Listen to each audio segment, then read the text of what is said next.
In a world increasingly defined by chaos, uncertainty, and ideological decay, a voice from the past returns, not to comfort us but to awaken us. Timothy Garton Ash. The name may not ring familiar to every ear, but in the corridors of academia, diplomacy, and history, it echoes with gravitas. A British historian, an incisive geopolitical analyst, and one of the most persistent chroniclers of Eastern Europe's tragic 20th century saga, Ash has spent decades examining the fault lines of democracy. From Warsaw to Budapest, from Prague to Bucharest, Ash documented what it meant to live under the shadow of the Soviet Empire. He wasn't just studying politics, he was dissecting the soul of nations. And in those studies, in those quiet pages of history, lay the warnings of today.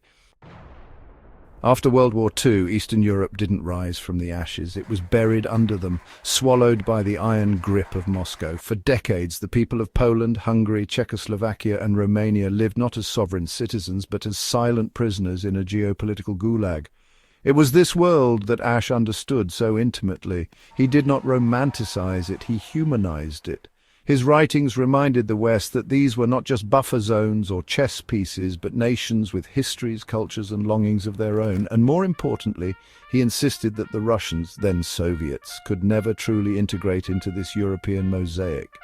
Their imperial DNA was incompatible with democratic pluralism. Time has vindicated him. Just look at the war in Ukraine. Look at Poland's visceral rejection of Russian aggression. Look at how Czechs, too, instinctively recoil from Moscow's shadow. Garton Ash predicted this. He saw, with chilling clarity, that the East had never forgotten the boot that once stood on its neck. In a recent and revealing interview, Ash did not mince his words. When asked how he viewed America's trajectory, especially during and after Donald Trump's presidency, he replied with the cold certainty of a historian unafraid of uncomfortable truths. The United States, he said, has not only lost its role as leader of the democratic world, it has defected from it. Think about that. Not merely a decline, not a stumble, a defection. According to Ash, the Trump administration didn't just withdraw from democratic leadership. It adopted a stance that was dangerously sympathetic to autocratic power. In particular, it leaned heavily toward Russia, positioning itself in such a way that it became functionally indifferent to the suffering of Ukraine and the erosion of democratic norms. This isn't just about Trump, Ash emphasized. It's about a long-term pattern, a shift in American priorities that began decades ago.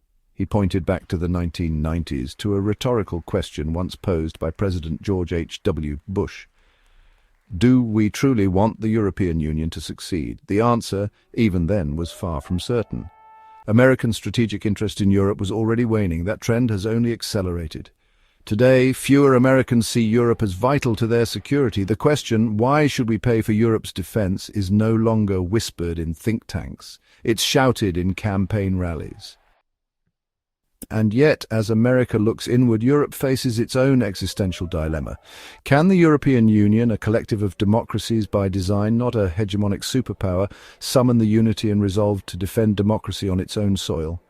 Garton Ash isn't optimistic. He cites Hungary's Viktor Orban and Slovakia's Robert Fico as saboteurs from within, leaders who actively undermine collective efforts to confront authoritarian threats. Still, Ash sees hope. He references Czech President Petr Pavel's recent initiative to supply Ukraine with ammunition, a symbolic and practical act of solidarity. To Ash, this isn't just policy, it's spirit, Churchillian spirit. We need a new soul, he declares, the soul of resistance, the soul of Winston Churchill and Charles de Gaulle, the soul of improvisation and pragmatism that wars demand. This is not nostalgia, it's a battle cry. In Ash's eyes, the West cannot survive on memory alone. It must find a new purpose, forged in crisis. There's a reason Britain, under Prime Minister Rishi Sunak, signed a 100-year agreement with Ukraine. It's not just strategy, it's history. To the British, Ukraine's stand against Russia is a mirror of their own lonely defiance in 1940, when they stood alone against Hitler. Back then there was no cavalry, no NATO, just courage, resolve and an iron will to survive. Garton Ash says it plainly. The British see Ukraine as the 1940 Britain of our time. The past lives in the present, and Ukraine in its fiery resistance rekindles the West's buried memories of what freedom truly costs.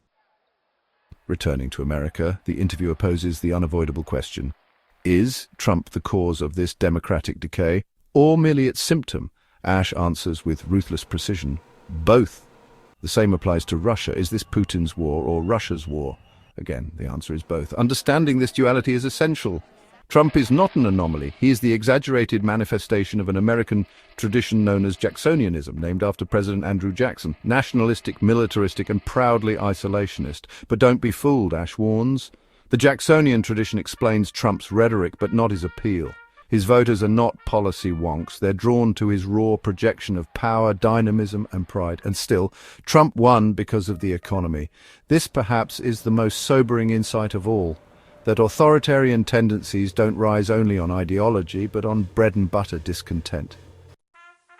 Ash offers one final chilling observation. We must accept that the America we once knew is gone, and it will never be the same again. We can no longer rely on the United States as the guarantor of freedom and order. For Europe, this is a crisis, but also an opportunity. A moment to mature, to step out of the American shadow and chart its own destiny. The global tide has turned. From the 1970s to the early 2000s, the world witnessed a breathtaking surge in democratization from Southern Europe to Latin America and beyond, but now the pendulum swings the other way.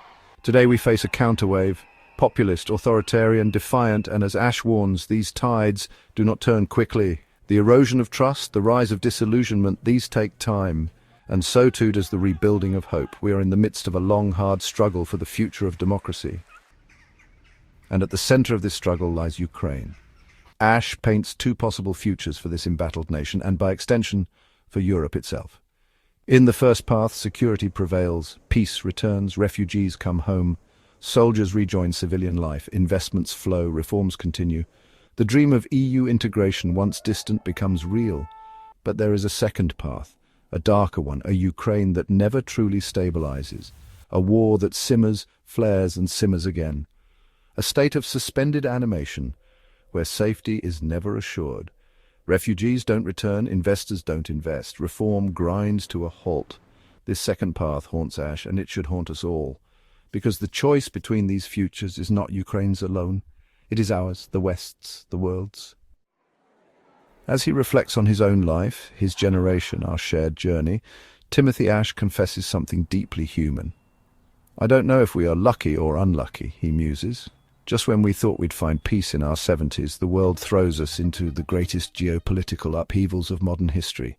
He's right, the Cold War may be over, but the ice is cracking again. We are witnessing tectonic shifts, some of which may bring us closer to disaster, others that may clear the debris and lead to renewal. No one knows which it will be, but one thing is certain. The fight for democracy is not over. It has only just begun. And if we truly listen to voices like Timothy Garton Ash, we might just find the wisdom, the courage, and the clarity to stand once more. Like Britain in 1940, like Ukraine in 2022, like any people anywhere who choose freedom over fear. This is the kind of content algorithms bury, but minds need, like subscribe and share, if you believe thoughtful voices deserve to be heard in this critical moment of history.